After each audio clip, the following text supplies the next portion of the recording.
Hey everybody, it's been a while since I did a debunking video, and boy, if this week hasn't been terrific for those of us who follow the travels of mis and disinformation. So by now you may have heard the story about how people were claiming that Sharpies used on ballots in Arizona were invalid and that only Republicans were being given Sharpies. So I started digging around to try to figure out where this rumor originated, and I came across this video. And it turns out that it has been shared loads of times, loads of times by several different outlets. Now, for example, this one. One more time. So the people that were in front of me, there were two people in front of me that used the Sharpie. Yes. That was given. So the video is essentially the same. The first one that I discovered was from a YouTube user called Undiscovered Truth. So what this person is doing is interviewing someone on election night, apparently, right, who is telling the story about how she attempted to vote with a Sharpie and her ballot was rejected. She asked for a new ballot and was denied. As a media literacy person, I have trained myself to ask questions. Who's the sender of this message? Now, what's interesting about this is that the person interviewing her never ever introduces himself, never explains where they are, okay? She never introduces herself. We don't know their names.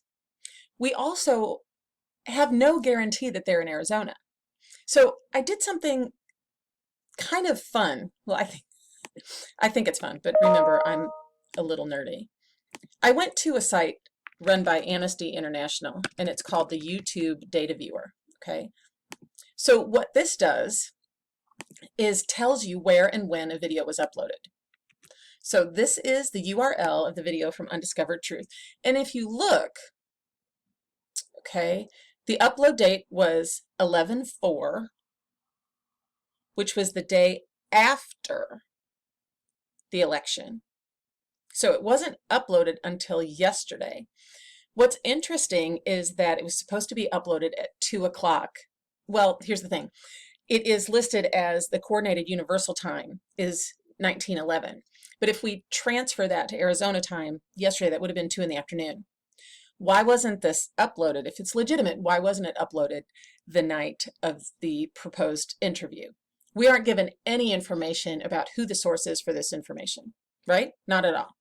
So I'm going to go back to Undiscovered Truth. Let's learn more about them. Okay, here is their YouTube channel. Now, it looks like they are pretty invested into the whole voter fraud thing. Let's go to the About section. Okay. This just started in September, so it's relatively new. There's no names listed. Red flag, red flag, red flag. So, okay, there's links. We can go to their Facebook page. Let's see who they are. Okay, 16,000 people follow this page. It lists itself as a media news company. Wow. All right. So page transparency, and this is kind of a cool thing that Facebook does. It tells you when the site was started and where.